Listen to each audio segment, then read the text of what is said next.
By 1787, most delegates have signed the Constitution. It now needs to get ratified, and all 13 need to do this, right? Each state calls their legislatures, their local state governments, to have a special meeting to vote on the Constitution. It ends up being quite problematic, because under the Constitution, each state gets less power than they had under the Article. So they're asking legislatures to vote to give themselves less power. So the Constitutional Convention, not thinking this will pass, establish new rules, right? Say they only need to have it ratified by 9 rather than 13 to make it legal, and each of the delegates calls for special conventions for this purpose only.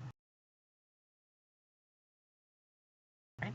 So ratifying conventions are not exactly legal, and they do a lot of sort of underhanded things to make it pass, like saying, oh, let's do the ratifying convention in the city where there are more Federalists, and let's do it during the winter, during a snowstorm when people from the countryside who are more likely to be anti-Federalist can't make it. So in each of the states, it ends up passing. Sometimes it takes a couple times, but it ends up working, right? And the federal Constitution gets ratified, which now makes George Washington president, and he gets inaugurated in 1787, at the end of 1787. And he establishes a new government at the beginning of 1788. So you have the Secretary of State, that's Thomas Jefferson, he's in the bottom right. You have the Secretary of the Treasury, that's Alexander Hamilton in the upper right. You have the Vice President, that's John Adams, upper left-hand corner.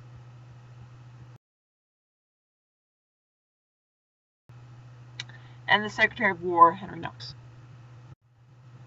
Now, it's a little bit strange to say, but Alexander Hamilton is probably the smartest man of this group, right? You have Thomas Jefferson, who is brilliant, you have John Adams, who's brilliant, and yet Alexander Hamilton is really the brains of the sort of cabinet. And he has a sort of an ego to match that. He has no patience with democracy. He barely likes the republic. He wants a government like Great Britain. He has a lot of ability and a vision, and Jefferson and Hamilton absolutely hate each other. And their visions really come into conflict in this first cabinet. Basically, everything that Hamilton is for, Jefferson wants the opposite. We'll talk more about Jefferson, especially as he becomes president in the next day or so. Now, Hamilton has a program, and he establishes in 1790 since 1791. Right, so it's a specific plan as Secretary of the Treasury to make the nation stronger. Now, he has the same math that everyone else does, right? There's a federal debt of $54 million and a state debt of $25 million, and most of this debt was incurred to the French and to the Dutch for enacting the American Revolution. That's a total of $79 million, and that's a huge debt. So how are they going to pay for that? Well, Alexander Hamilton has this idea that the new nation, America, should become a manufacturing country, right? So they should be on par with other industrialized countries like Britain, right? They should be allies with Great Britain. So even though they fought them, there's a lot of cultural similarities, their language, their religion. They could be a very powerful ally, and they need their support. So what Hamilton argues is that the federal government should absorb the state debt, right? So they will take all the debt on their own and say, state debt, you don't have your own debt, it's all paid off.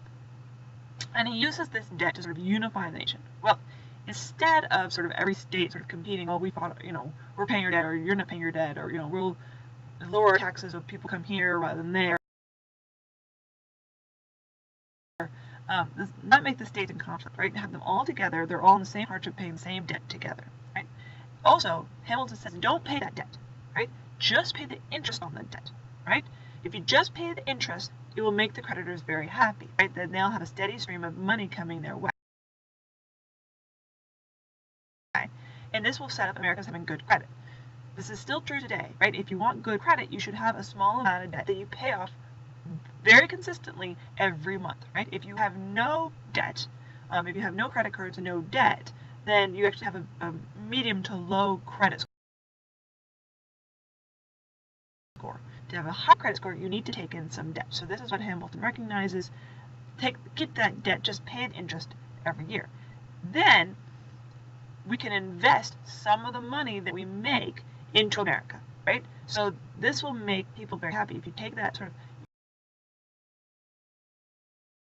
you establish manufacturing, you pay off the interest, and you use whatever leftover money you have, instead of paying down your debt, you use it to invest in infrastructure in America. You use it to do more manufacturing, you use it to pay people back, use it to pay people back who are investing in America, right? And it's developed the country, right?